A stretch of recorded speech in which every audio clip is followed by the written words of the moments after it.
जेवर को उतार के उसको भेजा और उसको बेच के सामान मंगाया, राशन मंगाया और उन बच्चों को अपने हाथों से खाना बनाकर खिलाया। ऐसी हमारी माता रमा थी। तो जो हमें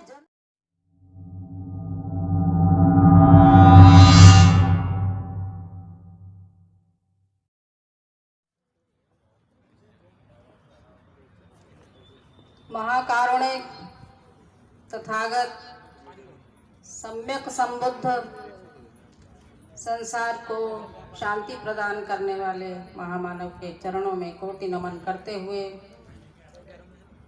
शिक्षा की देवी माता सावित्रीबाई फुले, महामना ज्योतिबा फुले, माता फातिमा शेख, माता रमा, बोधिसत्व बाबा साहेब, नारी के मुक्तिदाता बाबा साहेब अम्बेडकर, उनके चरणों में कोटि नमन करते हुए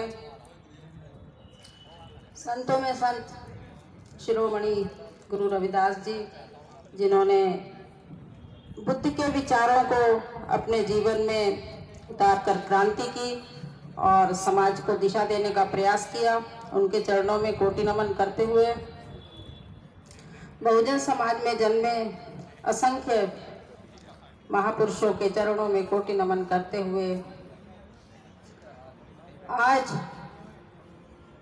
इस परिनिर्वाण बाबा साहब के परिनिर्वाण दिवस के उपलक्ष्य में जो ये सभा, श्रद्धांजलि सभा, आदरांजलि सभा ये की गई है, इसके लिए मैं श्रद्धेय शेर सिंह बाबू जी को बहुत बहुत साधुवाद बोलती हूँ कि उन्होंने मुझे यहाँ बुलाया और मंच पर आसीन सभी अतिथिगण, पूजनीय भिक्षु, उनको वंदनामी करते हुए उपासक उपासिकाओं को नमो बुद्धाय, जय भीम। आज बहुत दुख की घड़ी है, बहुत वेदना की घड़ी है कि आज 6 दिसंबर को 66 साल पूर्व हमारे मसीहा हमारे बीच से चले गए थे, जिन्होंने दुख ही दुख सहे हमारे लिए।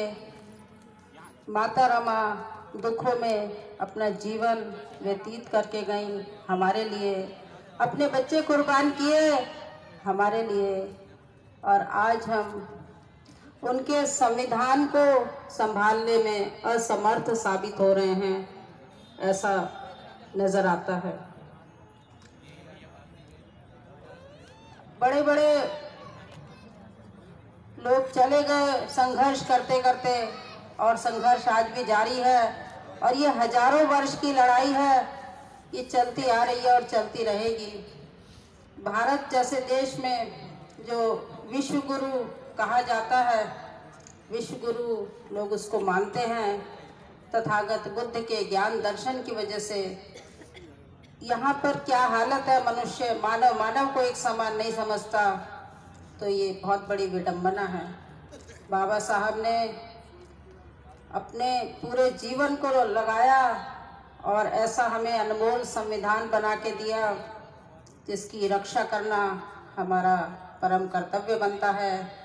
जो युवा शक्ति यहाँ मौजूद है, उनसे मुझे अपेक्षा है कि वो बाबा साहब के मिशन को आगे संभालने में हम लोगों की मदद करेंगे, क्योंकि हमने अपना बहुत सारा जीवन इसमें दे दिया है, और अब जितना बचा है आखिरी सांस तक ये मिशन के लिए है और मिशन को समर्पित है।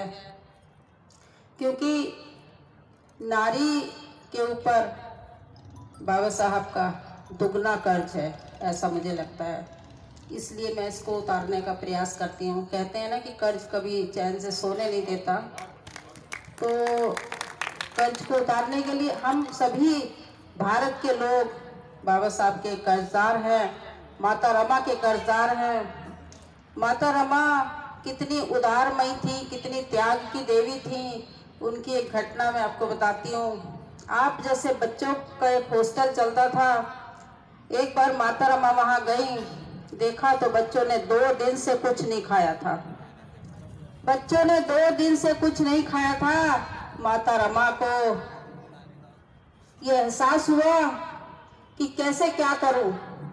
उनके पास जो थोड़ा सा उन्होंने कुछ पहना हुआ था, उस अपने जेवर को उतार के उसको भेजा और उसको बेच के सामान मंगाया, राशन मंगाया और उन बच्चों को अपने हाथों से खाना बनाकर खिलाया। ऐसी हमारी माता रमा थी। तो जो हमें जन्म देने वाली माता है, वो हमारा पालन पोषण इसलिए भी करती है कि उनको कुछ अपेक्षा रहती है कि मेरा बच्चा बुढ़ापे में मेरी सेवा करेगा। लेकिन उस माता रमा की सेवा करने वाला कौन था? उनके सब बच्चे एक एक करके, चारों बच्चे असमय में मर गए थे हमारे लिए। तो उस माता को हम कैसे भूल सकते हैं? नहीं भुला सकते। तो हमें बाबा साहब की बात को मानना पड़ेगा, अपने जीवन में उतारना पड़ेगा कि उन्होंने हमारी भलाई के लिए, हमारे अच्छे जीवन को व्यतीत करने के लिए हमें क्या दिया। बाबा साहब ने हमें आरक्षण के द्वारा नौकरी करने का, बिजनेस करने का, व्यवसाय करने का अधिकार दिया, समानता से जीवन जीने का अधिकार दिया और जो सद्धम्म दिया, वो ऐसा धम्म दिया, अगर हम उस बोधि वृक्ष की छाया में, उस बोध धम्म की छाया में अपने जीवन को उतार लें तो हमारा जीवन इतना सुखमय हो सकता है कि आप सोच भी नहीं सकते। तो यदि हमने बाबा साहब को पूजना शुरू कर दिया तो उससे लाभ नहीं होगा। बाबा साहब को अपने जीवन में, यानी उनके विचारों को अपने जीवन में उतारने से लाभ होगा।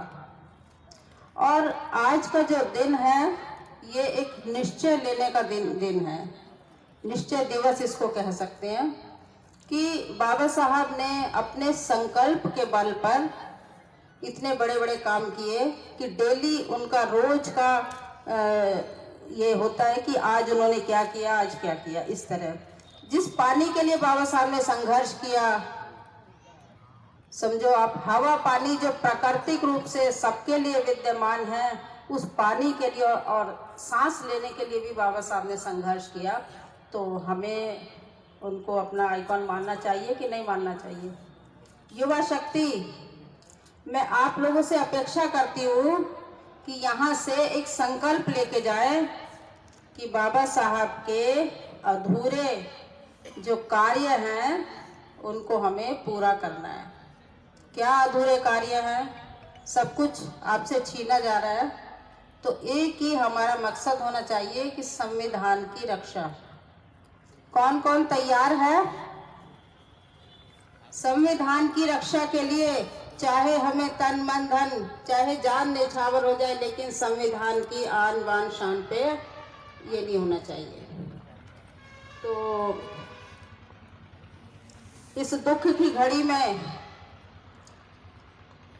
आज मैं आपको कुछ लाइनें सुनाऊंगी, क्योंकि और एक बात और, बाबा साहब का कहो या हमारा कहो, दिल्ली जैसे इतने बड़े राजधानी की जगह में बाबा साहब ने, जिन्होंने संविधान की रचना की, जिस पर आज भारत देश चलता है, उनको दिल्ली में समाधि यानी उनके अंतिम संस्कार के लिए जगह, स्थान नहीं दिया गया।